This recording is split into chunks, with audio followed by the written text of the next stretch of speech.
আসসালামু আলাইকুম। বাংলাদেশ বেতার, গোপালগঞ্জ। খবর পড়ছি শিফাত রাকা। আগামী মাসের মধ্যে প্রবাসী কার্ড এর পরীক্ষামূলক প্রকল্পের কাজ চালু করবে সরকার। প্রথম পর্যায়ে প্রবাসী ডেবিট কার্ড চালুর বিষয়ে উদ্যোগ নেওয়া হয়েছে। গতকাল দুপুরে প্রধানমন্ত্রী তারেক রহমানের সভাপতিত্বে প্রবাসী কার্ড সম্পর্কিত এক সভায় এই সিদ্ধান্ত হয়েছে বলে জানিয়েছেন প্রধানমন্ত্রীর কার্যালয়ের উপপ্রেস সচিব শাহাদাত স্বাধীন।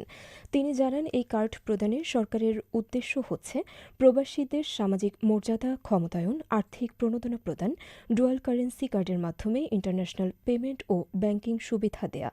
নির্বাচনী অঙ্গীকারের অংশ হিসেবে ইতোমধ্যে ফ্যামিলি কার্ড, কৃষক কার্ড ও ক্রীড়া কার্ড বাস্তবায়ন শুরু করেছে সরকার। প্রবাসী কার্ডও সরকারের নির্বাচনী অঙ্গীকার। তারই অংশ হিসেবে এই পরীক্ষামূলক কার্যক্রম শুরু হচ্ছে। উপপ্রেস সচিব জানান, প্রথম পর্যায়ে জনতা ব্যাংকের মাধ্যমে প্রবাসী ডেবিট কার্ড চালু করা হবে। এ কার্ডের মাধ্যমে প্রবাসীরা বিমানবন্দরে অগ্রাধিকার সেবা, স্বাস্থ্যসেবা, রেমিটেন্স সুবিধা, সহজ ব্যাংকিং, ঋণ, বীমা এবং বিভিন্ন সরকারি সেবায় বিশেষ সুবিধা পাবেন। সরকারের লক্ষ্য, ডিসেম্বরের মধ্যে 50,000 এবং আগামী বছরের জুনের মধ্যে 2 লাখ প্রবাসীর হাতে এ কার্ড পৌঁছে দেওয়া। প্রধানমন্ত্রী বিশ্বের সব বাংলাদেশি প্রবাসীকে পর্যায়ক্রমে এ কর্মসূচির আওতায় আনার নির্দেশনাও দিয়েছেন। চীনের সঙ্গে ভূরাজনৈতিক, অর্থনৈতিক ও ব্যবসায়িক সম্পর্ক আরও জোরদার করতে চায় বিএনপি, এমনটাই জানিয়েছেন স্থানীয় সরকার, পল্লী উন্নয়ন ও সমবায় মন্ত্রী মির্জা ফখরুল ইসলাম আলমগীর। গতকাল রাজধানীর প্যান প্যাসিফিক সোনারগাঁও হোটেলে বাংলাদেশ চায়না ফ্রেন্ডশিপ অ্যাসোসিয়েশন আয়োজিত এক আলোচনা সভায় তিনি বলেন, প্রধানমন্ত্রী তারেক রহমানের সাম্প্রতিক চীন সফরের মাধ্যমে দুই দেশের সম্পর্ক নতুন মাত্রা পেয়েছে। সভায় বাংলাদেশে নিযুক্ত চীনের রাষ্ট্রদূত ইয়াও ওয়েন বলেন, বাংলাদেশে হাইস্পিড ট্রেন প্রযুক্তি বাস্তবায়নে চীন আগ্রহী। পাশাপাশি রোহিঙ্গা প্রত্যাবাসন সহ বিভিন্ন ক্ষেত্রে সহযোগিতা অব্যাহত রাখার আশ্বাস দেন তিনি। অনুষ্ঠানে দুই দেশের বাণিজ্য, বিনিয়োগ, প্রযুক্তি ও অবকাঠামো সহ বিভিন্ন ক্ষেত্রে সহযোগিতা আরও সম্প্রসারণের উপর গুরুত্বারোপ করা হয়। স্বরাষ্ট্রমন্ত্রী সালাহ উদ্দিন আহমদ বলেছেন, জনগণের যে কোনো দুর্যোগে পাশে থাকার সরকারের দায়িত্ব ও অঙ্গীকার।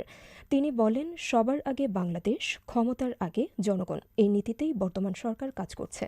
গতকাল কক্সবাজারের পেকুয়ায় বন্যায় ক্ষতিগ্রস্তদের পুনর্বাসনে 100টি ঘর নির্মাণ কার্যক্রমের উদ্বোধনকালে তিনি এসব কথা বলেন। মন্ত্রী জানান, ক্ষতিগ্রস্ত কৃষক, মৎস্যচাষী ও প্রাণিসম্পদ খাতের জন্য সহায়তা দেওয়া হবে। পাশাপাশি ক্ষতিগ্রস্ত শিক্ষা প্রতিষ্ঠান, সড়ক ও অন্যান্য অবকাঠামো দ্রুত সংস্কারের উদ্যোগ নেওয়া হবে।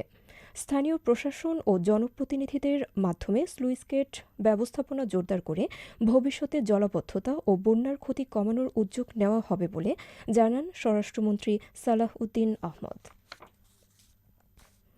শরীয়তপুরের গোসাইরহাট উপজেলায় মানসম্মত প্রাথমিক শিক্ষা নিশ্চিত করতে প্রধান শিক্ষক ও সহকারী শিক্ষকদের সঙ্গে মতবিনিময় সভা অনুষ্ঠিত হয়েছে।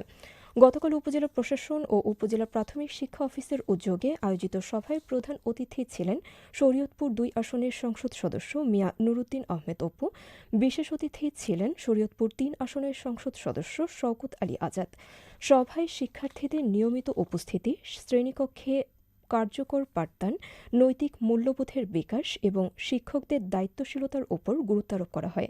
বক্তারা বলেন, শিক্ষক, অভিভাবক ও প্রশাসনের সমন্বিত উদ্যোগের মাধ্যমে একটি দক্ষ, মানবিক ও আলোকিত প্রজন্ম গড়ে তোলা সম্ভব।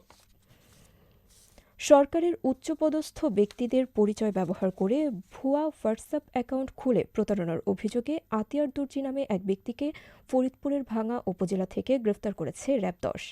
র্যাব জানায়, শুক্রবার দিবাগত রাতে গোয়েন্দা নজরদারি ও তথ্য প্রযুক্তির সহযোগিতায় অভিযান চালিয়ে তাকে গ্রেফতার করা হয়। এ সময় তার কাছ থেকে একটি মাইক্রোবাস, 7টি মোবাইল ফোন, বিভিন্ন ব্যাংকের 5টি এটিএম কার্ড এবং প্রায় 9,000 টাকা উদ্ধার করা হয়। র্যাবের দাবি, একটি সংঘবদ্ধ চক্র সরকারি উচ্চপদস্থ ব্যক্তিদের নাম ও ছবি ব্যবহার করে ভুয়া হোয়াটসঅ্যাপ অ্যাকাউন্ট খুলে প্রতারণা চালিয়ে আসছিল। গ্রেপ্তার ব্যক্তিকে আইনগত ব্যবস্থার জন্য সংশ্লিষ্ট থানায় হস্তান্তর করা হয়েছে। নড়াইলের লোহাগড়া উপজেলায় আলিনুর ফকির নামে এক ব্যক্তিকে কুপিয়ে হত্যার অভিযোগ উঠেছে।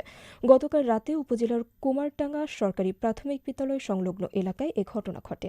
নিহতের পরিবারের দাবি, ধার দেওয়া 18,000 টাকা ফেরত দেওয়ার কথা বলে আলীনুরকে ডেকে নেয় অভিযুক্তরা।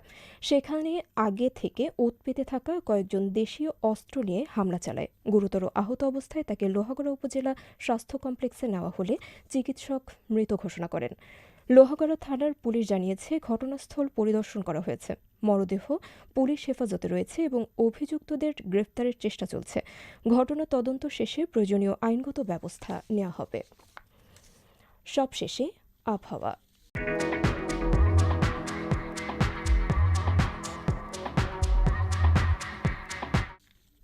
আজ বেলা ১টা পর্যন্ত দেশের অভ্যন্তরীণ নদীবন্দরসমূহের জন্য আবহাওয়ার পূর্বাভাসে বলা হয়েছে, খুলনা, বরিশাল, পটুয়াখালী, নোয়াখালী, কুমিল্লা, চট্টগ্রাম, কক্সবাজার এবং সিলেট অঞ্চলসমূহের উপর দিয়ে দক্ষিণ অথবা দক্ষিণ পূর্ব দিক থেকে ঘণ্টায় ৪৫ থেকে ৬০ কিলোমিটার বেগে অস্থায়ীভাবে দমকা অথবা ঝোড়ো হাওয়া সহ বৃষ্টি অথবা বজ্রবৃষ্টি হতে পারে।